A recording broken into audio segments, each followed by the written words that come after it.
அஸ்ஸலாமு அலைக்கும் வரஹ்மத்துல்லாஹி. என்னுடைய பெயர் காத்தணிகமான கேரள மாநிலத்திலிருந்து வருகிறேன். என்னுடைய கேள்வினா, இந்துக்களை பொறுத்த வரைக்கும் அவரவர்கள் சாதி பிரிவுகள் அடிப்படையில் கொண்டுதான் திருமணங்கள் நிச்சயித்து திருமணம் பண்ணுகிறார்கள். அப்படி இருக்கையில் ஆனால் இஸ்லாமியர்களிடையே அப்படி வேறுபாடு கிடையாது இல்லையா? அப்படி இருக்கின்ற போது கொட்டுமுட்டு என்று சொல்லக்கூடிய பாய் சமுதாயத்தில் அவர்கள் ஏன் பெரும்பாலும் பெண் எடுப்பதில்லை? அந்த சகோதரர் என்ன கேட்கிறாருன்னா, திருமணம் செய்யும் பொழுது மற்ற மதம் எங்க மதங்கள்ல எல்லாம் சாதியை பாக்குறாங்க. அதன் அடிப்படையில் சாதிக்குள்ள சாதி தான் திருமணம் செஞ்சுக்கிடுவாங்க, ஒரு மதத்துக்குள்ள கூட பண்ண மாட்டாங்க.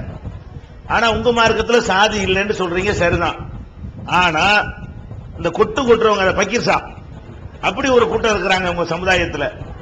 அவங்க வீட்டு பொண்ணை மத்தவங்க எடுக்க மாட்டேங்கிறாங்களே, அது ஏன் அப்படின்னு கேட்கிறாரு. முதல்ல இந்த பக்கீர் சாண்டா என்னன்னு விளங்கிக்கணுங்க. பக்கீர் சா என்ற என்னன்னு கேட்டா, அவங்க இந்த வாசல்ல கொட்டடிச்சுக்கிட்டு என்ன செய்வாங்க, பிச்சை கேட்பாங்க. பிச்சை வாங்குறாங்க இல்லையா, யாசகம் கேட்கிறாங்க இல்லையா. இந்த யாசகம் கேட்பதற்காக வேண்டி அதை ஒரு தொழிலாகவே, அது ஒரு பரம்பரை தொழில் மாதிரியே சில பேர் செய்து கொண்டிருக்கிறார்கள். இது இஸ்லாத்துல வெறுக்கத்தக்க ஒரு செயல். இஸ்லாம் எங்களுக்கு என்ன சொல்லுதுன்னு கேட்டா, எந்த ஒரு கட்டத்திலையும் அடுத்தவன்ட்ட கையேந்தவே கூடாது. கையேந்துறதுக்கு 100% எங்க மார்க்கத்தில் தடை இருக்கிறது. எவ்வளவு கஷ்டம் வந்தாலும், யார் ஒருத்தன் தன்னுடைய கஷ்டத்தை மனிதனிடத்திலே முறையிடுகிறானோ இறைவன் அதை பூர்த்தி செய்ய மாட்டான். யார் இறைவனிடத்திலே முறையிடுகிறானோ இறைவன் அதை பூர்த்தி செய்வான் என்று நபிகள் நாயகம் எங்களுக்கு சொல்றாங்க. எந்த கட்டத்திலையும் அடுத்தவர்கிட்ட கையேந்தவே கூடாது என்று எங்க மார்க்கம் எங்களுக்கு வன்மையாக தடுத்திருக்கிறது. ஆனால் இவர்கள் என்ன செய்கிறார்கள் கேட்டா, அந்த பிச்சை எடுப்பதை ஒரு தொழில் மாதிரி செய்யறாங்க.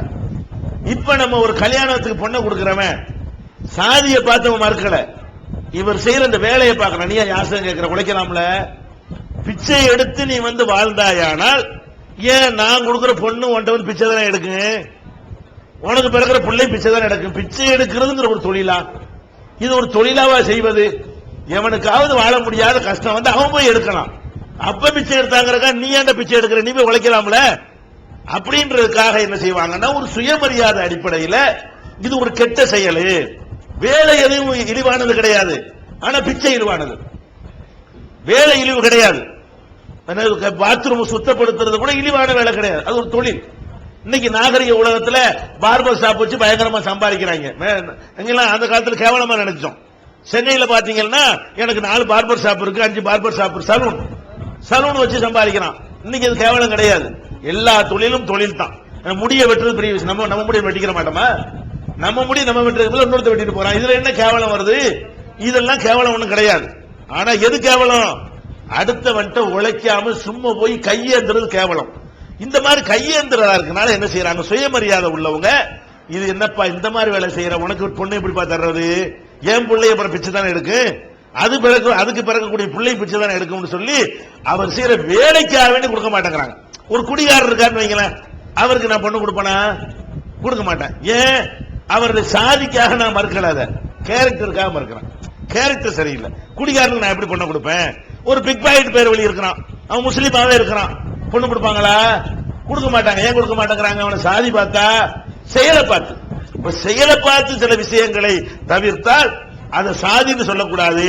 இந்த கொட்டடிக்கிற இந்த கூட்டமே அதை விட்டு விட்டு தொழில் செய்யக்கூடியவர்களாக மாறிட்டாங்கன்னு சொன்னா எங்க சமுதாயத்தில் யாரும் உங்களோட பெண்ணு உடுப்பை எடுக்கிறதுக்கோ எந்த ஒரு தயக்கமும் இருக்காது. இதுதான் உண்மை. என்னுடைய பேர் சத்யேந்திரன், மயிலாடுதுறை வைத்தியர் இருக்கேன். நான் கேட்கிற கேள்வி உங்களுக்கு வருத்தமா இருந்தா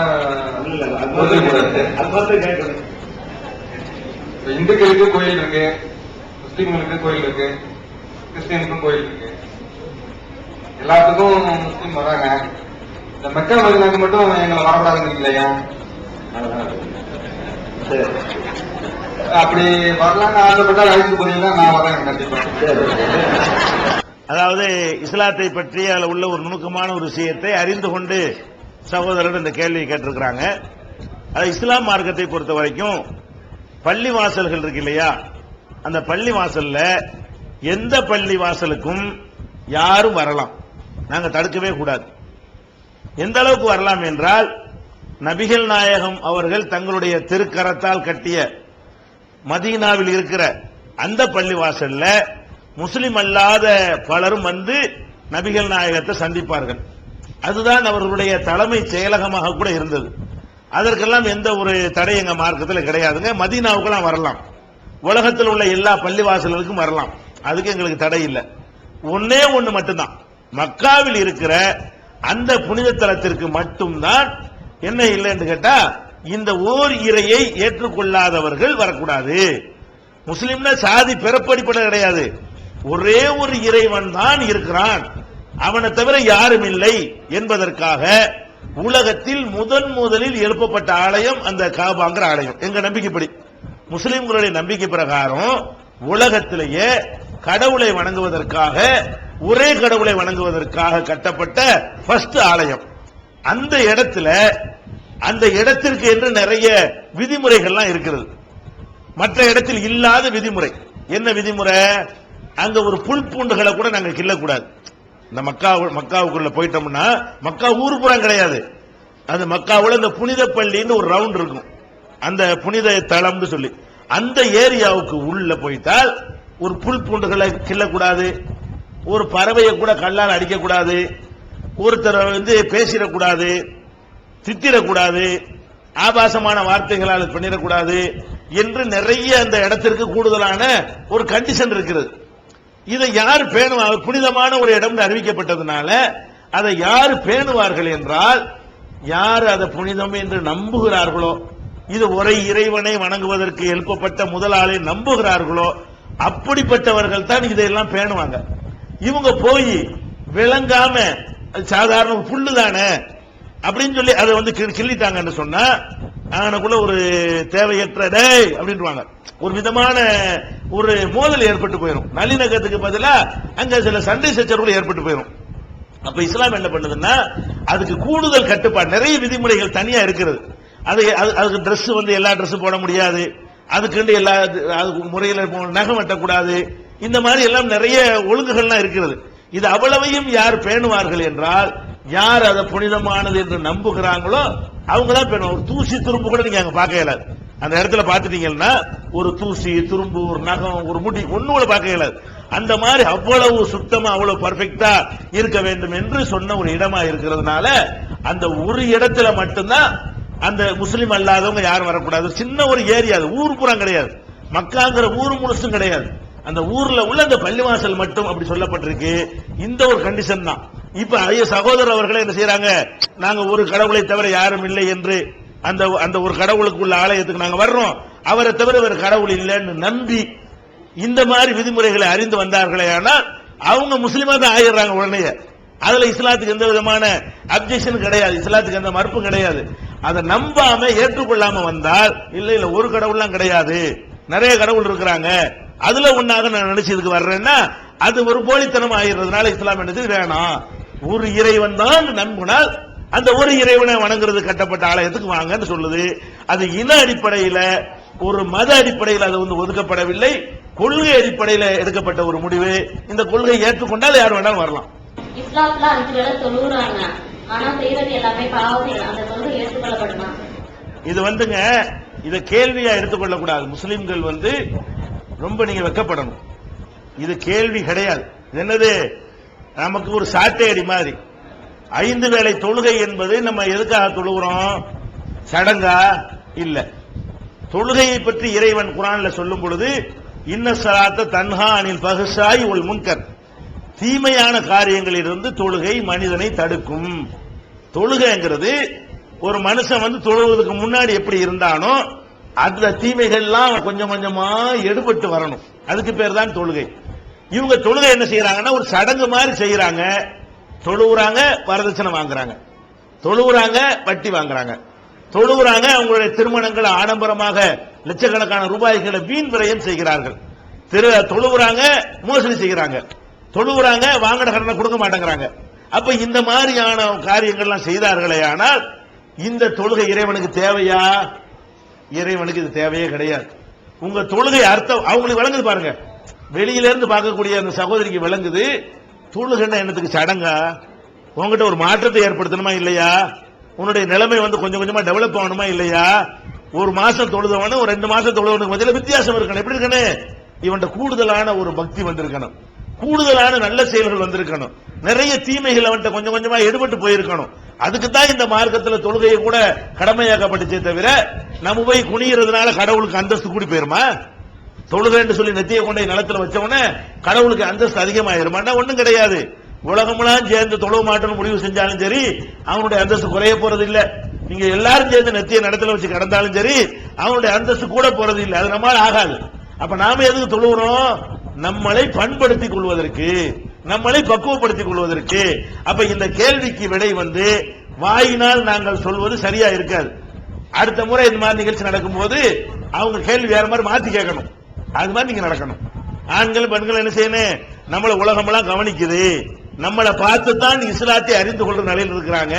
நம்ம தொழக்கூடியவர்கள் நம்மிடத்துல நேர்மை இருக்கணும், நம்மிடத்துல ஒழுக்கம் இருக்கணும், நம்மிடத்துல நாணயம் இருக்கணும், நம்மிடத்துல எளிமை இருக்கணும், நம்மிடத்துல அடக்கம் இருக்கணும், நம்மிடத்துல நற்பண்புகள் இருக்கணும். அது வெளியே பளிச்சென்று தெரியணும். அதை பார்த்துட்டு அந்த மக்கள் என்ன செய்யணும்? தொழுகை என்பது இவர்கிட்ட நல்ல ஒரு மாற்றத்தை ஏற்படுத்திருக்குன்னு சொல்லணும் என்று வந்திருக்கக்கூடிய முஸ்லிம்கள் உங்களுடைய நடவடிக்கையினால் என்ன செய்யுங்க? அவங்களுக்கு பதில் சொல்லுங்க. சும்மா தத்துவத்தினால பதில் சொல்லி சரிப்பட்டு வராங்க. அது பயங்கரமான கேள்வி தூக்கி போட்டிருக்கு. நடந்து காட்டுங்க, நல்லபடியா நடந்து காட்டுங்க. என் பேரு ஜெகதகுரு, பிஓவா இருக்கிறேன். அல்லாஹ் ஆன்மாவில் இருந்து ஒரு உயிரை படைக்கிறார், அதற்கு துணையாக மேலும் ஒரு உயிரை படைக்கிறார். அப்படி படைக்கப்பட்ட ஒரு உயிரானது ரொம்ப அற்புதமானது, திரும்ப கிடைக்க பெறாதது. தப்பு செய்றவங்களுக்கு தண்டனை கொடுக்கணுங்கிறது நியதி, சட்டம். ஆனா தப்பு செய்றவங்களை விட்டு அந்த எதிர்ப்பை காமிக்கணுங்கிறதுக்காக வேண்டி அப்பாவிகளை தீவிரவாதம் என்ற ஒரு பேரால பாப் பிளாஸ்டாலையும் இது மாதிரி ஆர்டிசன் நச்சு காற்று போன்ற இதாலையும் கொலையாளியும் பலியிடுவதை வந்து இஸ்லாம் வந்து வரவேற்கிறதா இல்லையா? அதை மனிதனை பலியிடுவதை வந்து இஸ்லாம் ஒத்துக்கொள்கிறதா? அப்படி ஒத்துக்கொள்ளவில்லை என்றால் ஏன் தஸ்லிமா நஸ்ரீன் கொண்டவர்களை நாடு கடத்தியது போல முஸ்லிம் அமைப்புகள் இது மாதிரியான டெரரிஸ்டுகளுக்கு எதிர்ப்போ அல்லது நாடு கடத்துவது போன்ற தண்டனையோ கொடுக்க ஏன் முன் வரவில்லை? அதாவது இஸ்லாமிய பார்வையில எந்த ஒரு உயிரையும் பறிப்பது என்பது பயங்கரமான, குர்ஆன்ல சொல்லப்பட்டிருக்கிறது. யார் வந்து ஒரு மனிதனை கொள்கிறானோ அன்னமா கத்தலன் நாச ஜமியா, எல்லா மனிதர்களையும் அவன் கொன்றதற்கு சமமானவன். ஒரு உயிரை கொலை செய்தவன் எல்லா மனிதர்களையும் கொலை செய்வதற்கு சமமானவன் என்று திருக்குர்ஆன் எங்களுக்கு சொல்கிறது. உயிரை கொள்வது என்பதற்கு சில நேரங்களில் மாத்திரம்தான் மனிதனுக்கு அனுமதி இருக்கிறது, அனுமதி இருக்கவும் செய்கிறது. எந்த நேரங்கள் அனுமதி இருக்கிறது? ஒரு அரசாங்கம் ஒரு கொலை குற்றவாளியை தண்டிப்பதற்காக கொள்ளலாம். மரண தண்டனை கொடுக்கணும்ல, கொலையாளி இருக்கிறான், அவனுக்கு மரண தண்டனை கொடுத்தா தான் நாளைக்கு அந்த கொலை நடக்காது என்றால் ஒரு அரசாங்கம் என்ன செய்யலாம்? அந்த மாதிரியான ஒரு கொலையை தண்டனை அடிப்படையில் தக்க முறையில் விசாரித்து குற்றம் நிரூபிக்கப்பட்ட பிறகு அது மார்க்கத்தில் எங்க மார்க்கம் இஸ்லாம் அனுமதிக்கிறது. அதே மாதிரி ஒரு மனிதன் தன்னை காத்துக் கொள்வதற்காக, அது தன்னுடைய உடலா இருக்கலாம், தன்னுடைய பொருளா இருக்கலாம், தன்னுடைய மான மரியாதை கற்பாக இருக்கலாம், அதை காத்துக் கொள்வதற்காக ஒருத்தனை கொன்றால் அது தப்பு இல்லை. ஒரு பொம்பளை இருக்கிறா, அவளை வந்து பலாத்காரம் பண்ணி அவளை வந்து கெடுக்க ஒருத்தன் நினைக்கிறான், அவ ஏதாவது அறுவலை கத்தி எடுத்துட்டு ஒரே படம் போட்டு கொலை பண்ணான்னு சொன்னா அது இந்தியாவுடைய சட்டத்திலையும் குற்றம் கிடையாது, இஸ்லாமத்தின் பார்வையில இது குற்றம் கிடையாது. ஏன்னா தன்னை காப்பாத்திக்கிறதுக்கு அந்த மாதிரி கெட்டவனை என்ன செய்யணும்? அழிச்சாத்தான் காப்பாற்றிக் கொள்ள முடியும் என்றால் அப்ப நமக்கு மார்க்கத்தில் என்ன இருக்குது? அனுமதி இருக்கிறது. நான் பாட்டு ரோட்ல போயிட்டு இருக்கிறேன், கத்தி எடுத்து குத்த வர்றான், நான் சும்மா இருந்தா என்னை குத்திடுவான், அவங்க கத்தியை பிடிங்கிட்டு நான் குத்தலாமா? குத்தலாம். ஏன்? நம்மளை காப்பாத்தி நம்ம போயிரும், இல்லாட்டி நம்மளை காப்பாத்தி அடுத்த ஆளுக்கு போதனை. இந்த தவிர எந்த ஒரு காரணத்தினாலையும் உயிரை எடுப்பதற்கு இஸ்லாம் அனுமதிக்கவே இல்லை. இதை நம்ம விளங்கிக் கொள்ள வேண்டும். அப்ப இந்த சில ரவுடிகள் சில பேர் இந்த காரியத்தை 4 பேர் தான் செய்யறான். இதை செய்யறான் என்று சொன்னால் இதுக்கு இஸ்லாம் எந்த வகையிலும் பொறுப்பு கிடையாது. ஆனால் ஐயா என்ன கேட்கிறாங்கன்னா, தஸ்லீமா நஸ்ரீனுக்கு எதிராக இந்த மாதிரி அறிவிப்பு செய்தவர்கள் இந்த மாதிரி ஆட்களுக்கு எதிராக அறிவிப்பு செய்யல, இது ஒரு அர்த்தமுள்ள ஒரு கேள்வி கேட்கிறாங்க. நான் உங்களுக்கு புரிந்து கொள்வதற்காக சொல்றேன். ஒரு ஊர் இருக்கிறது, ஒரு சென்னையே இருக்குன்னு வச்சுக்கிறோமே. நம்ம ஆயவரத்தை உதாரணம் சொன்னா யாரோ ஒரு ஆளை குறிப்பிடணும்னு நினைச்சுக்கிறீங்க, யாரோ ஒரு ஆள் இருந்திருப்பாரு, அப்புறம் அப்படி வந்துடக்கூடாது. அதனால சென்னைக்கு போயிருவோம். சென்னையில இருக்கிறோம். சென்னையில இருக்கிறவங்க ஒரு பள்ளிக்கூடத்தில் ஒரு வாத்தியார் தப்பு பண்ணாருன்னு வைங்க, உடனே போய் முற்றுகையிட்டு பள்ளிக்கூடத்தை முற்றுகையிட்டுருவாங்க. செய்யறாங்களா? எல்லா மக்களுக்கும் தைரியம் இருக்கிறது. அதே மாதிரி ஒரு ஆஸ்பத்திரியில் ஒரு பிரச்சனை நடக்குன்னு வைங்க, உடனே மக்கள் ஆஸ்பத்திரி போய் என்ன செய்வாங்க? முற்றுகையிட்டுவாங்க.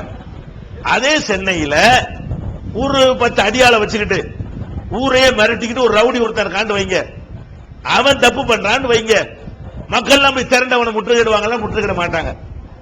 ஏன் மாட்டேங்கிறாங்க? இவனை ஆஸ்பத்திரியில போய் முற்றுகையிட்டா திருப்பி அடிக்க மாட்டான். அவன் என்ன செய்வான்? சொல்ற கேட்கிறேன்றான். பள்ளிக்கூடத்தில் போய் முற்றுகையிட்டா அவன் ஒண்ணு எடுத்து ஒண்ணும் செய்ய மாட்டான். ஐயா மாதிரி ஒரு அதிகாரிகள் இடத்துல போயிட்டு அப்படி கத்துவாங்க, 10 பேர் சேர்ந்து கத்துவான். இப்படி எல்லாம் கத்தக்கூடிய ஒருத்தன் அறுபது தீமா திரிக்கிற ரவுடி கூட்டம் ஒருத்தர் காட்டு வைங்க, அவன் இடத்துல ஒரு தப்பு நினைச்சிட்டு வைங்க, அதை முற்றுகையிட போவானா? போக மாட்டான். ஏன் போக மாட்டான்?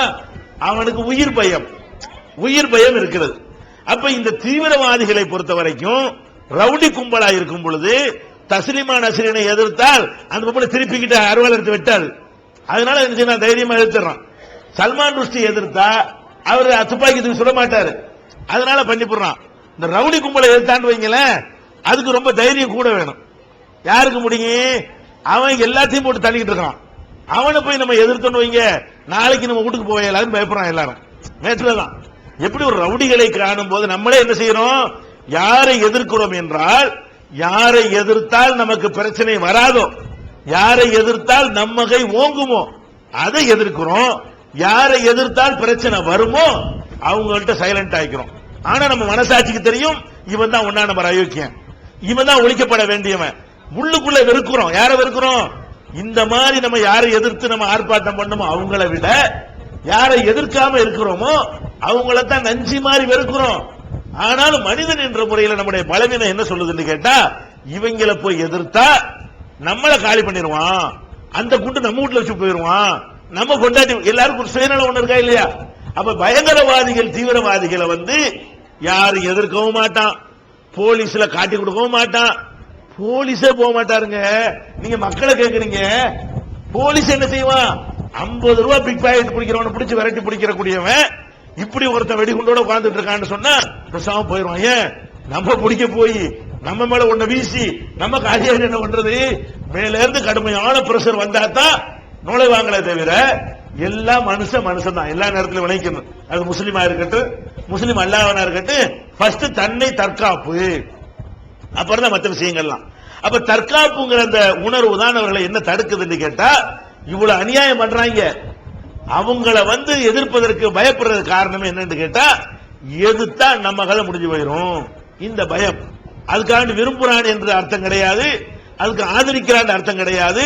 நீங்களே எவ்வளவு தீமைகளை வெறுப்பீங்க, ஆனா தட்டி கேட்க மாட்டீங்க. சில தீமைகளை தட்டி கேட்பீங்க, தட்டி கேட்கிற தீமை சின்னதா இருக்கும், நீங்கள் தட்டி கேட்காது விட்ட தீமை பெருசா இருக்கும், ஆனால் நீங்க தட்டி கேட்க மாட்டீங்க. காரணம் என்ன? இந்த பலவீனம். அதனால நாங்க நஞ்சு மாதிரி வெறுக்கிறோம். அவர்கள்ட்ட அந்த பலவீனம் இருக்கிறது.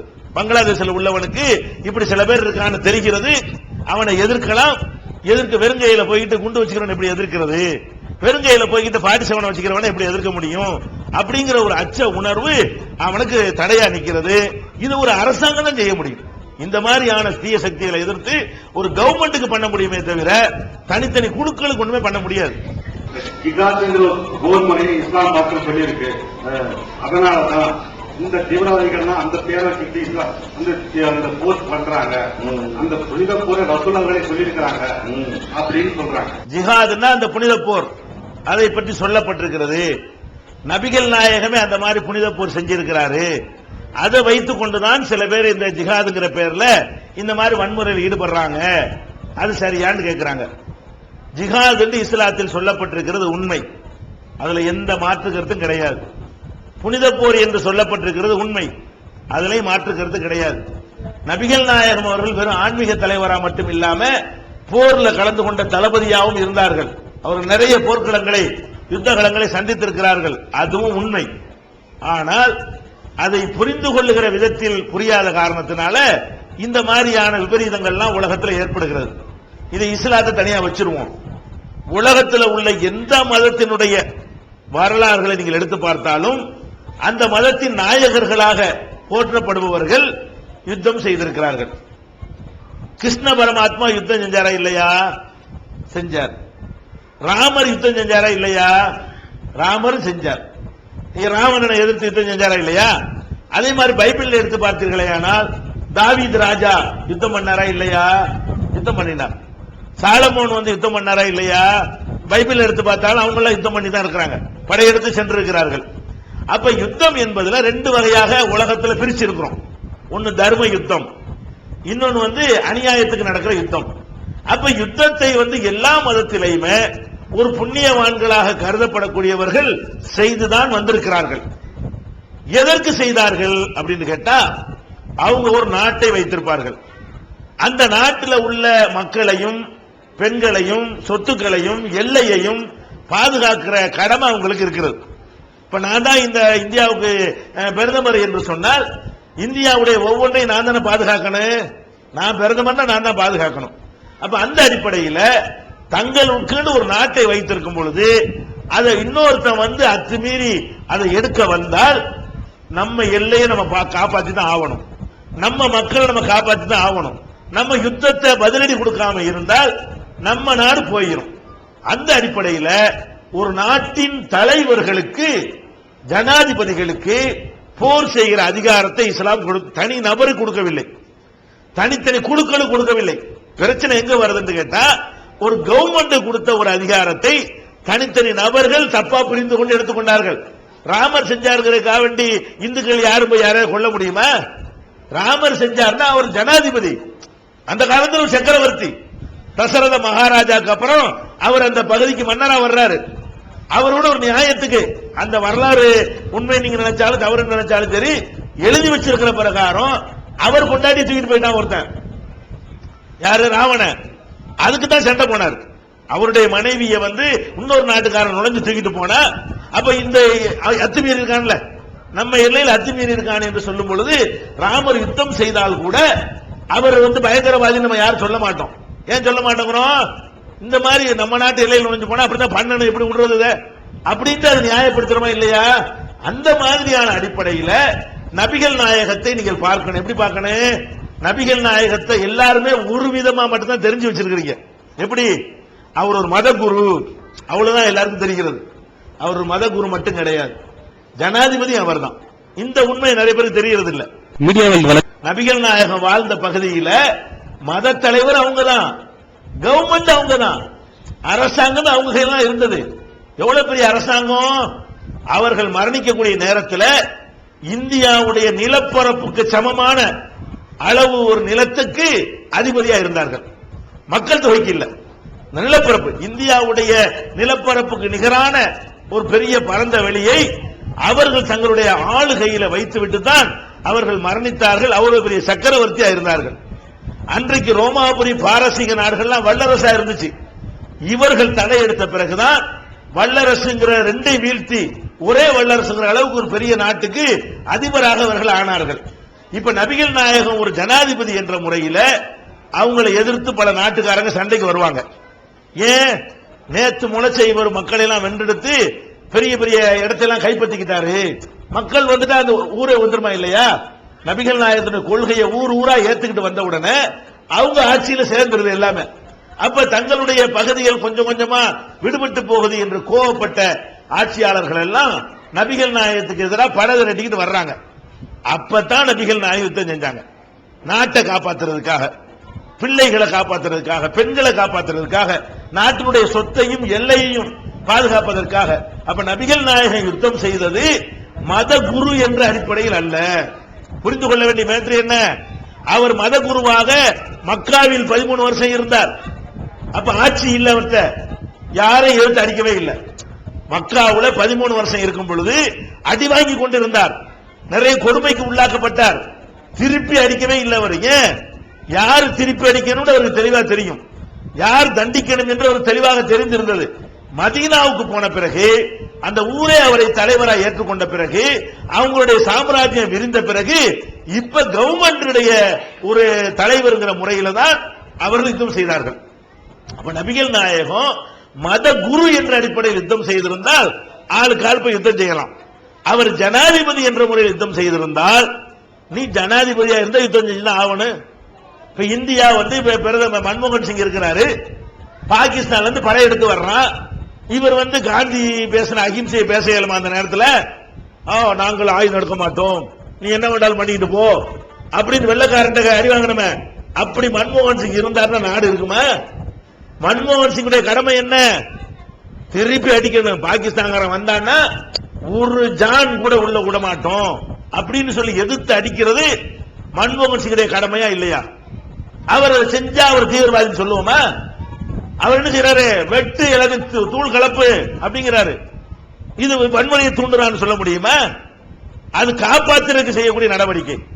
அப்ப ஆட்சி அதிகாரத்தில் உள்ளவங்க போர் செய்வது வேற, ஆட்சி அதிகாரத்தில் இல்லாம 10 பேர் 20 பேர் கத்தியார் வளர்த்துக்கிட்டு போய் கொல்றதுங்கிறது வேற. இதுக்கு பேர் வன்முறை, அதுக்கு பேர் நிர்வாகம். போலீஸ்காரன் நம்மளை கைது பண்றாங்க, நம்ம போய் போலீஸ்காரனை கைது பண்ணி வைக்க முடியுமா? அது யாருக்கு அதிகாரம் கொடுக்கப்பட்டிருக்கிறதோ அவர்கள் அந்த அதிகாரத்தை பயன்படுத்தணுமே தவிர, அதிகாரம் நீதிபதி தீர்ப்பளிக்கிறாரு, இவருக்கு 7 ஆண்டு தீர்ப்பு, இதை ஒருத்தர் கேட்டுட்டு இவன் ஒரு சேர போட்டு உட்கார்ந்துக்கிட்டு நான் இவருக்கு 10 ஆண்டு தீர்ப்பளிக்கிறேன்னு சொல்ல முடியுமா? அவர் அந்த சீட்ல உட்கார்ந்து இருக்கிறார், அவர் தீர்ப்பளிப்பார். அதுக்கு எல்லாரும் அளிச்சிட முடியுமா? அந்த மாதிரி நபிகள் நாயகம் யுத்தம் செய்தது உண்மை, போர்க்களத்தை பற்றி குர்ஆன் பேசுறது உண்மை. போர்க்களத்தில் எதிரிகளை கண்டால் அவர்களை ஓட ஓட விரட்டுங்கள் குர்ஆன்ல வசனம் இருக்கிறது. போர்க்களத்தில் கண்டா எத்தனை செய்யணுங்கிற, இது எல்லாரும் எத்தனை செய்யணும். ஒரு இந்து ஜனாதிபதியா இருந்தாலும் எத்தான் செய்யணும், ஒரு கிறிஸ்துவ ஜனாதிபதியா இருந்தாலும் எதிரிகள் அப்படித்தான் பண்ணணும், ஒரு முஸ்லிம் ஜனாதிபதி இருந்தாலும் அத்தனை பண்ணணும். நபிகள் நாயகம் யுத்தம் செய்தது உண்மை. எதுக்கு செஞ்சாங்க? ஒன்னு அவங்கள நோக்கி எதிர்த்து படையெடுத்து வந்ததற்கு செஞ்சாங்க. இன்னொன்னு அவங்களுடைய இடத்தை பறித்து கொண்டிருந்தார்கள். மக்காங்கிற சொந்த ஊர், வீடு வாசல்லாம் பறிச்சு வச்சு விட்டாங்க. அதை மீட்பதற்காக போய் நினைஞ்சாங்க, என் ஊர்ல இருந்து என்னை விரட்டிட்டீங்கல்ல, எங்க மக்களை விரட்டிட்டீங்கல்ல மீட்பதற்கு யுத்தம் செஞ்சாங்க. அப்ப இதெல்லாம் ஒரு ஜனாதிபதிங்கிற முறையில் செஞ்ச காரியமே தவிர, ஜனாதிபதியா இல்லாதவர்கள், ஆட்சி அதிகாரம் இல்லாதவர்கள் ஆயுதத்தை தூக்கி கொண்டு இதுக்கு ஜிஹாத் முத்திர குத்துவார்களே ஆனால் அவர்கள் அறிவியினர்கள். உதாரணம், திருடுனா கையை வெட்டணும் குர்ஆன்ல. ஒருத்தன் திருடித்தா அவனுக்கு என்ன தண்டனை? கையை வெட்டணும் இருக்கிறது. எங்க வீட்டு பக்கத்தில் ஒருத்தன் திருடி போட்டான், நாம கையை வெட்ட முடியுமா? கையை வெட்டணும்னா யார் அதை பண்ணணும்? ஒரு இஸ்லாமிய அரசு இருந்தா பண்ணணும்னு அர்த்தம், நான் பண்ணக்கூடாது. ஆளுக்கு ஆள் அறுவாளத்திட்டு கையை வெட்ட முடியாது. ஒரு அரசாங்கமாக இருந்தால் அப்ப இது அமுல்படுத்துங்க இஸ்லாம் சொல்லுகிறது. அந்த மாதிரியான விஷயத்தை பிரிச்சு பார்க்க தெரியாம முஸ்லிம்கள்ல உள்ள சில அறிவியினர்கள் என்ன செய்யறாங்க? ரசூலுல்லாஹ் நபிகள் நாயகமே யுத்தம் பண்ணி இருக்கிறாங்க, நாங்கள் பண்ண போறோம். இதுக்கு பேர் யுத்தமா? இதுக்கு பேர் கலகம், இதுக்கு பேர் கலவரம், இதுக்கு பேர் வன்முறை, இதுக்கு பேர் பயங்கரவாதம். நபிகள் நாயகம் செஞ்ச யுத்தம். இந்த வேறுபாடு வழங்காத காரணத்தினால குழப்பம் வருது. என் பெயர் நாகரகுபதி, ஒரு பெரியாரிஸ்ட். மனிதனுக்கு மதம் தேவையில்லை என்று நான் நம்பக்கூடியவன். யானையை பார்த்தால் அழகாக இருக்கிறது, அதனுடைய நடை ரசிக்கக்கூடியதாக இருக்கிறது. அதற்கு மதம் பிடித்துவிட்டால் பலரை கொண்டு விடுகிறது. எனவே மதம் என்பது மனிதனுக்கு தேவையில்லை என்று நான் கருதுகிறேன். அதே போல உலகம் தட்டை என்று ஒரு காலத்தில் கூறினார்கள். ஆனால் அப்பொழுது இருந்த மதவாதிகள் கிறிஸ்தவர்கள் உலகம் தட்டைதான் என்று சொன்னார்கள். பின்னால் அந்த முந்தைய கூட அப்படி சொன்னது தவறு, மதம் செய்தது தவறு, உலகம் உருண்டைதான் என்று கூறினார். அவர் தன்னுடைய மதத்திலிருந்து பின்வாங்கி அறிவியலுக்கு முக்கியத்துவம் கொடுத்திருந்தார். அதே போலவே பின்னாலே சூரியன் பூமியை சுற்றுகிறது என்று மதவாதிகள் கூறினார்கள். இல்லை, பூமிதான் சூரியனை சுற்றுகிறது என்று அறிவியல்வாதிகள் சொன்னார்கள். அதை ஏற்க அப்போது மதவாதிகள் ஒத்துக்கொள்ளவில்லை. ஆனால் பிற்காலத்தில் பூமிதான் சூரியனை சுற்றுகிறது, இரவு வருகிறது என்றெல்லாம் ஆய்வுகளில் கண்டுபிடிக்கப்பட்டிருக்கிறது. அதே போலவே மனிதன் கடவுளால் மனிதன் படைக்கப்பட்டால் என்று ஒரு காலத்தில் கூறப்பட்டது மதவாதிகளால். இல்லை, பரிணாம வளர்ச்சியிலே உள்ளே இருந்து படிப்படியாக வளர்ந்து 6வது அறிவு படைத்த மனிதன் உருவாகினார் என்று கூறுகிறது அறிவியல். இப்படிப்பட்ட நிலையில் நாம் அறிவியல் சார்ந்த நிலையை இருக்க வேண்டுமா, அல்லது எந்த மதவாதிகள் சொல்வதற்கு பின்னாலேயும் இருக்க வேண்டுமா? எந்த மதவாதிகள் கூறுவதிலேயும் தவறுகள் இருக்கத்தான் செய்கிறது. அதை இஸ்லாமும் சில பல தவறுகளை செய்திருக்கிறது. நீங்கள் குறிப்பிட்டதை போல தலாக் மற்ற சம்பவங்கள்லாம் மனித நேயத்திற்கு விரோதமாக இருக்கிறது. இதிலே மக்கள் என்ன செய்ய வேண்டும்? அதாவது அதாவது யானைக்கு மதம் பிடித்தால் நல்லா இருக்கிற யானை என்ன செய்யுது, உலகத்தை அழிச்சிருது. அதனால மதம் இருக்கக்கூடாது என்பதுதான் சரிங்கிற ஒரு கருத்தை முதல்ல பதிவு செய்தார்கள். ஏன்னா மதத்தினால சில தவறுகள்லாம் ஏற்படுதுன்னு சொன்னாங்க. அது அந்த பேசிக்கே தவறு என்று நான் சொல்கிறேன். அந்த இரண்டாவது கேள்விக்கு வர்றேன். அந்த பேசிக்கே தப்பு. அதாவது சில தவறுகள் நடக்குது என்று சொன்னால் மதம் இல்லைன்னு சொல்றவங்கள்ட்டையும் அதே மாதிரி தவறுகள் நடக்கிறது. மதம் இருக்குன்னு சொல்றவங்கள்ட்ட உள்ள தவறுகளை மதம் இல்லை என்று சொல்றவர்கள்ட்ட என்ன இருக்கிறது, மூட நம்பிக்கை இருக்கிறது. ஒரு சிலைக்கு போய் மாலையை போடுறாங்க. இது எந்த ஒரு லாஜிக்கலையும் வராது, ஒரு கல்லு தான் அது. இருந்தாலும் அது அவங்க பக்தி கொண்டுட்ட காரணத்தினால என்ன செய்யறாங்க, பெரியார் சிலைக்கு போய் மாலையை போடுறாங்களே, அவரை செத்து போயிட்டாரு, ஒண்ணுமே தோண்டி பார்த்தா ஒண்ணும் இருக்கான்னு தெரியுது. அதுக்கு ஒரு நினைவிடம்னு கட்டுவது லாஜிக்கா, பகுத்தறிவா? அது கூட தவறு தான். அதுல கொண்டு மலர் வளையம் வச்சா பெரியார் சந்தோஷப்பட்டு உள்ள இருந்துகிட்டு மகிழ்ச்சி அடைவாரா? சாமிக்கு போய் மாலையை போடும்போது வேணான்னு சொன்னவங்க பெரியாருக்கு போட்டா சரிங்கிறாங்க. அப்படி பாக்குறோம்.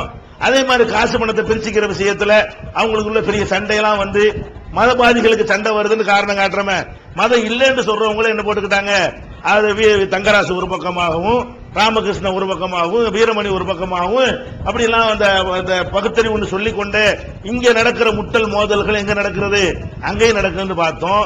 மதமே இல்லைன்னு சொல்லக்கூடிய இடதுசாரிகள் அவங்களுக்கு மத்தியில் இடதுசாரி என்றும் வலதுசாரி என்றும் லெப்ட் ரைட் போய் அது ரெண்டு பத்தாவது நக்சலைட்டு மாக்காயிக்கான்னு சொல்லி அவங்களும் பல கூறுகளாக என்ன செய்யறாங்க, சதறி போறதை பார்க்க அவங்களுக்குள்ளேயும் சண்டைகள் நடக்கிறது. ஆயுதம் தாங்கி சண்டைகள் நடக்கக்கூடியதெல்லாம் இருக்கிறது. இந்த நக்சல்ங்கிற மக்களை கொன்று வைக்கக்கூடிய காரியங்களை மதம் இல்லைன்னு சொல்லக்கூடியவர்கள் தான் செய்து கொண்டிருக்கிறார்கள்.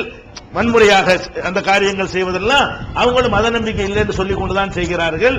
அதனால மதத்திலேயும் சரியான ஆளு சரியா இருந்தா அவன் சரியா இருப்பான். ஆளுதான் தீர்மானிக்கிறான தவிர எது தீர்மானிக்கல, மதம் தீர்மானிக்கல. மதம் இல்லைன்றாலும் உலகம் நடக்கும். மதம் இல்லைன்னு சொல்றதுனால நீங்கள் இதெல்லாம் இல்லைன்னு நீங்க எதை காட்டில அதெல்லாம் இருக்கு நான் காட்டிட்டு போயிருவேன். அதனால பார்வை இப்படி பார்க்க கூடாது. இது ஒரு பேசிக்கான ஒரு விஷயம். அடுத்து என்னன்னு கேட்டா, அறிவியலுக்கு மாற்றமாக ஒவ்வொரு காலத்திலையும் கருத்துக்களை மதங்கள் சொல்லுது. அறிவியல் வேற ஒன்றை சொல்லும் பொழுது அதை மாத்திக்கிட்டே வர்றாங்க. அது உண்மைதான். கலிலியோ சொல்லும் பொழுது பூமி உருண்டை என்று அவன் சொல்லும் பொழுது கிறிஸ்துவ சக்திகள் அதை ஒத்துக்கொள்ளல, அவனை சித்திரவதைப்படுத்தினாங்க. இன்னைக்கு மன்னிப்பு கேட்டுக்கொண்டார்கள். இது மாதிரியான விஷயங்கள்ல இஸ்லாத்தை பொறுத்த வரைக்கும் அப்படி ஒன்ன காட்ட ஏழுமாதான் கேள்வி. எந்த காலத்துல இஸ்லாம் அறிவியலுக்கு எதிராக என்ன செய்தது? அவங்க செஞ்ச மாதிரி உருண்டன்னு சொன்னவன் அடிச்சதா, தட்டன்னு சொன்னவனுக்கு மரண தண்டனை கொடுத்ததா? இன்னும் சொல்ல போனால் இந்த 200 ஆண்டு தள்ளிருங்க, இந்த 200 ஆண்டுக்கு முன்னாடி வரைக்கும் அறிவியலை உலகத்துக்கு சொன்னதே இஸ்லாம் தானே. 1200 ஆண்டுகளாக உலகத்துக்கு அறிவியலை சொன்னதே எதுதான்? இஸ்லாம் தான். ஐரோப்பாவில் உலகத்திலேயே இருண்ட கண்டம் இருந்துச்சு. அந்த காலத்துல உலகத்துக்கு அறிவியல் சொன்ன ஒரு மார்க்கம் இஸ்லாம். எங்களுக்கு அப்படி ஊக்குவிக்கிற மார்க்கம். அவர்கள் உதாரணத்துக்கு ஒன்னே ஒன்னு சொன்னார்கள், அதை பரிசீலனைக்கு எடுப்போம். என்ன சொன்னார்கள்? இந்த டார்வினுடைய தத்துவத்தை சொன்னார்கள். என்ன தத்துவம்? நீங்க மனுஷன் மனிதனை கடவுள் படைச்சார்னு சொல்றீங்க மதத்துல, ஆனால் அறிவியல் என்ன சொல்லுதுன்னு கேட்டா கடவுள் படைக்கல, அது பரிணாம வளர்ச்சியில அது டெவலப் ஆகி இப்படி ஒரு நிலையை மனிதன் அடைந்திருக்கிறான் அப்படின்னு அறிவியல் சொல்லுது. இந்த அறிவியலை ஏற்றுக்கொண்டு நீங்க கடவுள் மனுஷனை படைச்சாங்கிற விட்டுடலாம் என்று இது ஒண்ணுதான் அவர் அது உதாரணத்துக்கு ஒன்று சொல்லி இருக்கிறார். இது மாதிரி ஒரு எத்தனை சொன்னாலும் நம்ம அதுக்கு ஆன்சர் கொடுப்போம். ஆனா இப்ப ஒண்ணு சொல்லி இருக்கிறார். இப்ப நான் கேட்கிறேன், இது அறிவியலே கிடையாது. முதல் விளங்கிக்கணும், எது பரிணாம வளர்ச்சி என்பது அறிவியலுக்கு எதிரானது. விஞ்ஞானிகளுடைய ஆதாரப்பூர்வமாக நிரூபிக்கப்பட்ட உண்மைகளுக்கு எதிரானது. வெறுமனே டார்வின் என்பவனுடைய கற்பனை ஊகத்தினால் சொல்லப்பட்ட ஒரு சித்தாந்தமே தவிர அது எந்த ஒரு அறிவியலை எப்படி சோதிக்க வேண்டுமோ அந்த சோதனை முறைப்படி நிரூபிக்கப்பட்ட உண்மையாண்டு கேட்டா அது நிரூபிக்கப்பட்ட உண்மை இல்லை. எது பரிணாம வளர்ச்சி. அவன் என்ன சொல்றான் டார்வின்கிறவன், அதாவது ஒரு செல் பிராணியா இருந்துச்சான், அது 2 செல் பிராணி, அப்புறம் 5 செல் பிராணி, இப்படி மாறி மாறி கடைசியா ஒரு குரங்கு குரங்குக்கு அடுத்த ஸ்டேஜ் மனுஷன் ஆகிட்டாங்கன்னு சொல்றான். குரங்கு நமக்கு முந்தி என்னவா இருந்துச்சான், குரங்கா இருந்துச்சான், குரங்குல இருந்து மனுஷன் வந்துட்டான் அப்படிங்கிறது தான் அந்த தியரி. இத கம்யூனிஸ்டுகள் நினைச்சாங்க கடவுள் மறுப்புக்கு உதவுறதுனால தூக்கி பிடித்துக் கொண்டு இருந்தார்கள். இன்னைக்கு அறிவியல் அது பொய்ன்னு சொல்லிருச்சு. இது எப்படி ரெண்டாவது சொல்றேன். முதல்ல இந்த பரிணாம வளர்ச்சிங்கிறது அறிவியல் பூர்வமானதா என்றால் அது இல்லைங்கிறதுக்கு சான்றுகளை ஒண்ணுனா பாருங்க. என்ன சொல்றான், குரங்குல அடுத்த ஸ்டேஜ் மனுஷன் வச்சுக்கிறான். எந்த ஒரு குரங்காவது மனுஷனா மாறுறத பார்த்துட்டு இதை சொன்னா இல்ல. இப்படி இவன் சொல்வதற்கு எடுத்து வச்ச வாதம் என்னன்னு கேட்டா, தோற்றத்தில் காணப்படுகிற ஒற்றுமையை தவிர வேற எந்த ஒரு அறிவியலும் கிடையாது. குரங்கு மனுஷனை ஏறக்குறைய எப்படி இருக்கு, ஒரு அளவுக்கு சரியா வருதுல. மனுஷனை குரங்கையும் பாத்தீங்கன்னா ஒரு அளவுக்கு சரியா வருது. அதை வச்சுட்டு என்ன பண்றான், அதுல இருந்துதான் இது வந்திருக்கணும் அப்படின்னு சொன்னானே தவிர, இப்ப நான் என்ன கேட்கிறேன், குரங்குல இருந்து மனுஷன், குரங்குக்கு அடுத்த ஸ்டேஜ் மனுஷன் தானே. சரி, அப்ப ஒரு காலத்துல இருந்த குரங்கு மனுஷனா மாறிடுச்சு. அதுக்கப்புறம் உள்ள இன்னொரு குரங்கு மனுஷனா மாறணும்ல. டெய்லி அங்க ஒண்ணு மாறிட்டு இருக்கணுமாங்க. ஒரு குறிப்பிட்ட இத்தனை 1000 வருஷமா குரங்கா இருந்து விட்டால் அதுக்கப்புறம் அது மனுஷனா மாறணும் அப்படின்னு ஒரு விதி இருந்தால் என்ன பண்ணிருக்கனே, ஒரு 10,000 வருஷம் ஆன பிறகு அந்த 10,001வது வருஷத்துல அடுத்த ஸ்டேஜ் மனுஷன் வச்சுக்கிட்டால் அந்த குரங்கு மனுஷன் ஆன மாதிரி அடுத்த நாள் 2 குரங்கு, அதுக்கு அடுத்த நாள் 10 குரங்கு, அதுக்கு அடுத்த நாள் 20 குரங்கு, இன்னைக்கு ஒரு 40 குரங்கு மாறிட்டு இருக்கணும். இந்த உலகம் சரித்திரம் எழுதப்பட்ட காலத்திலிருந்து எந்த குரங்காவது இந்த நேற்று குரங்காக படுத்தது, இன்று அதுக்கு மனிதனாக மாறிவிட்டது என்று சொல்லி ஒரு குரங்கு மாறினதை காட்டினா அது நிரூபிக்கப்பட்ட விஞ்ஞான உண்மை. அதான் நிரூபிக்கிற மெத்தட். ஒரு உண்மையை நிரூபிக்கிற மெத்தட் என்ன, அப்படி காட்டினா தான் சொல்லணும். இது ஒரு பொய்யின் விளங்கி விட்டது.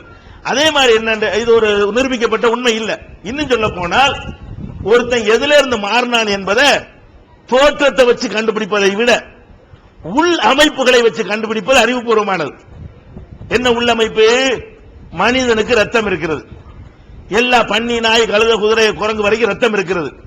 இப்ப மனித ரத்தத்தையும் குரங்கு ரத்தத்தையும் சோதனை பண்ணி ரெண்டும் இந்த பக்கத்து பக்கத்தில் நிக்கிறது அப்படின்னு நிரூபிக்கப்பட்டு இருந்தால் அடுத்த ஸ்டேஜ் வந்திருக்கிறான் அப்படின்னு சொல்லலாம். தோற்ற ஒற்றுமை எதை காட்டாது, அங்கிருந்து வந்ததை காட்டாது, உள் ஒற்றுமை காட்டும். விஞ்ஞானிகள் என்ன பண்றான்னு கேட்டா, இப்ப ரத்தம் பற்றாக்குறையா இருக்கு உலகத்துல, ஆக்சிடென்ட் ஆகுது, விபத்துகள் ஏற்படுது, ஆபரேஷன் பண்றோம், அதனால ரத்தம் ஏற்றக்கூடிய தேவை ஏற்படுது. அது கிடைக்க மாட்டேங்குது போதுமான அளவுக்கு. அதுக்காக என்ன பண்றான் விஞ்ஞானி, மிருக ரத்தத்தை மனுஷனுக்கு ஏத்தலாமா ஆராய்ச்சி பண்றான். மிருகங்களுடைய ரத்தத்தை மனிதனுக்கு ஏத்தலாமா ஆராய்ச்சி பண்ணும் பொழுது ஒவ்வொரு பிராணியா எடுக்கிறான். முதல்ல குரங்கத்தான் எடுக்கிறான், ஏன்னா அங்கே தானே வந்திருக்கிறான் மனுஷன். அப்ப நமக்கு அடுத்த ஸ்டேஜ்ல எந்த ரத்தம் சரியா வரும் அப்படின்னு ஆராய்ச்சி பண்றான். குரங்குக்கும் நமக்கும் காத தூரம் இருக்குது. அதுக்கு அதுல இருந்து இது வந்திருக்கும் என்று சொல்வதற்கு ஏற்றவாறு எந்த ஒரு உறவோ, எந்த ஒரு தொடர்போ, எந்த ஒரு நெருக்கமோ ரெண்டுக்கு மத்தியில இல்ல. இப்படி ஒவ்வொரு பிராணியா எடுக்கிறான், கழுதை எடுக்கிறான், குதிரை எடுக்கிறான், நாய் எடுக்கிறான், பன்னியை எடுக்கிறான். நமக்கு அப்படி மேட்சா இருக்குது. விஞ்ஞான சிரிக்கிறதுல விஞ்ஞானிகளுடைய கண்டுபிடிப்பு பிரகாரம் இது அந்த கால தினமணி கதிர்ங்கிற ஒரு பத்திரிகையில அறிவியல் ஆய்வோடு ஆதாரங்களோடு வெளியிட்ட ஒரு புத்தகத்துல அதை யார் யார் கண்டுபிடிச்சா எப்படி எல்லாம் சோதனை பண்ணாங்கிற விவரத்தோட உள்ள ஒரு டீட்டெயில் அதை புஸ்தகமா ஐயா கொடுக்கிறேன். ஐயா அவர்களுக்கு அர்த்தமுள்ள கேள்விகள், அறிவுபூர்வமான பதில்கள் புஸ்தகம் ஒன்று தரப்படும். அதுல இந்த பரிணாம வளர்ச்சியை பத்தி நான் விவரமா எழுதியிருக்கிறேன். அது நீங்க கூடுதலா பாத்துக்கிறீங்க. இப்ப என்ன கேட்கிறேன், நம்ம பன்றி ரத்தமும் நம்ம ரத்தமும் நெருக்கமா இருந்தால் நம்ம பன்றியிலிருந்து வந்தான்னு சொல்வது அறிவியலுக்கு நெருக்கமானது. குரங்கு நம்ம ரத்தத்துக்கு சமமா இல்ல, சம்பந்தமே இல்லாம இருக்கிறது. அப்படி பார்க்கும் பொழுது இன்றைக்கு விஞ்ஞானி சொல்றான், குரங்குல இருந்து வந்திருக்கிற சாத்தியமே இல்லை. குரங்குல இருந்து வந்திருப்பதுக்கு மனுஷனுக்கு இடையில ஏராளமான கேப் இருக்கிறது. பன்றிக்கு மனுஷனுக்கு மத்தியில கேப் இல்லாம அடுத்தபடி அதான் பன்றி ரத்தத்தை அநேகமாக மனிதனுக்கு செலுத்தலாம். அந்த ஆராய்ச்சி நடந்து கொண்டு இருக்கிறது. இது ஒரு விஷயம். அடுத்து என்ன, மனிதனுடைய உடலை தோற்றம் ஒன்னா இருக்குதுல்ல குரங்குக்கு நமக்கு, அப்படின்னா ஹார்ட் தான் முக்கியமான மேட்ரு, பங்கன். அந்த குறிப்பிட்ட அளவுல பங்கன் பண்ணாதான் உடல் இயங்கும். அப்ப இன்னைக்கு நம்ம நவீன காலத்துல எல்லாம் ஹார்ட் ஃபெயிலியர் ஆகுது. எல்லாம் கண்டதையும் தின்னு விட்டு ஒழுங்கா வேலை செய்யாம, உடற்பயிற்சி செய்யாம எல்லாம் இதயம் கெட்டு போயிடுறானுவோ. இப்ப இதயத்தை மாற்ற முடியாது, மாத்தினா அவன் போயிருவான். உங்க இதயத்தை எனக்கு வச்சா நீங்க போயிருவீங்கள. அப்ப இதயத்தை போய் மாற்ற முடியாது, மிஷின் தான் செய்யறாங்க. பேஸ் மேக்கர் போட்டு மிஷினை போட்டு வச்சு ஏதாவது செஞ்சு காட்டுறாங்க, முரசொலி மாறனுக்கு வச்ச மாதிரி. அப்ப ஐடியா பண்றான், ஒரு மிருகத்தினுடைய இதயம் மனுஷனுக்கு சூட்டானா? இந்த ஹார்ட் பேஷண்ட் அத்தனை பேருடைய பிரச்சனை சால்வ் ஆயிருமே, மாத்திரை மருந்து சாப்பிட வேண்டியது இல்லையே, அதை தூக்கி போட்டு தூக்கி வச்சு அனுப்பி விட்டுலாமே, அவன் பாட்டுக்கு அதே மாதிரி வாழ்வான, என்றும் 16 வாழ முடியுமே அப்படின்னு சொல்லிட்டு என்ன செய்யறான், ஆராய்ச்சி பண்ணி மறுபடியும் குரங்கத்தை எடுக்கிறான். அங்க இருந்தான மனுஷன் வந்தாங்கிறாங்க, குரங்கு இதயம் ஒர்க் அவுட் ஆகுதான்னு பாக்குறான். சம்பந்தமே அதை கொண்டு வச்சா 5 நிமிஷம் கூட தாங்க மாட்டான். குரங்கு இதயத்தை கொண்டு மனுஷனுக்கு வச்சா அதுக்கு பக்கத்துல அதுல இருந்து இருந்தா அப்படி பக்கத்தில் நிக்கணுமா இல்லையா? இந்த ஹார்ட்டும் அந்த ஹார்ட்டும் ஒத்துக்கணுமா இல்லையா? ஹார்ட் அறுத்து பார்க்கிற காலத்துல டார்வின் வாழல. ரத்தத்தை உள்ள அறிந்து குரூப்புகளையும் அதுல உள்ள அணுக்களையும் எண்ணக்கூடிய காலத்தில் அவன் வாழல. சும்மா அனுமானத்தில் விட்டு அடிச்சான். இன்றைக்கு விஞ்ஞானம் சொல்லுகிறது மறுபடியும் பன்றியுடைய இதயம் தான் மனித இதயத்துக்கு நெருக்கமா இருக்குங்க. மறுபடியும் யோசனை ஆராய்ச்சி பண்றான். பன்றி இதயம் எந்த அளவுக்கு துடிக்கிறதோ அதுக்கு நெருக்கமாக மனித இதயம் துடிக்கிறது. அதை வச்சா ஒரு பன்றியுடைய 90% அளவுக்கு, மனிதனுடைய 90% அளவுக்கு அது வேலை செய்யும். குரங்க வச்சா 2% கூட வேலை செய்யாதுன்னு சொல்லிட்டு முடிவுக்கு வந்திருக்கான். இப்ப நான் கேட்கிறேன், எதுல இருந்து வந்திருப்பான்? குரங்குல இருந்து வந்தா குரங்கு இதயமும் மனித இதயமும் ஏன் நெருக்கமாக இல்லை? குரங்கிலிருந்து வந்தால் குரங்கு ரத்தமும் மனித ரத்தமும் ஏன் நெருக்கமாக இல்லை? இப்படின்னு பார்த்தோம்னா டார்வின் தத்துவம் என்பது நிரூபிக்கப்பட்ட ஒரு விஞ்ஞான உண்மையே கிடையவே கிடையாது என்பதை நம்ம புரிந்து கொள்ள வேண்டும். அதுக்கு என்ன சொல்றான்னு கேட்டா, ஒன்னு காரணம் சொல்லுவான். என்ன காரணம் சொல்லுவான்? இந்த ஒட்டை சிவிங்கி இருக்குல்ல, ஒட்டை சிவிங்கி, அதுக்கு கழுத்து நல்லா பெருசா இருக்கும். ஏன் பெருசானது தெரியுமா? அவங்க டார்வின் தத்துவத்தை விளக்குறாங்க. அவன் சொல்றான் ஒட்டை சிவிங்கிக்கு கழுத்து பயங்கரமா பெருசா இருக்கும்.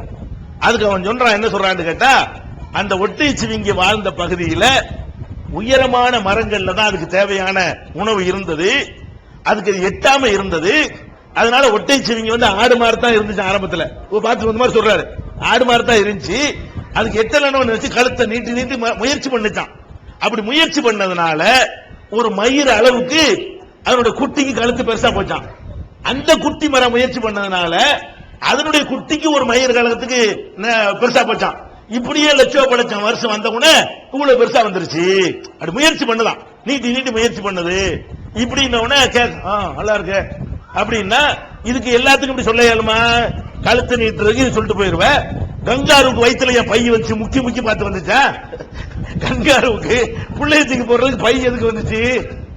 அது இயற்கையா படைக்கப்படுதே தவிர எதிலிருந்தும் அது வந்திருக்க முடியாது. அதுக்கெல்லாம் காரணம் சொல்ல முடியாது.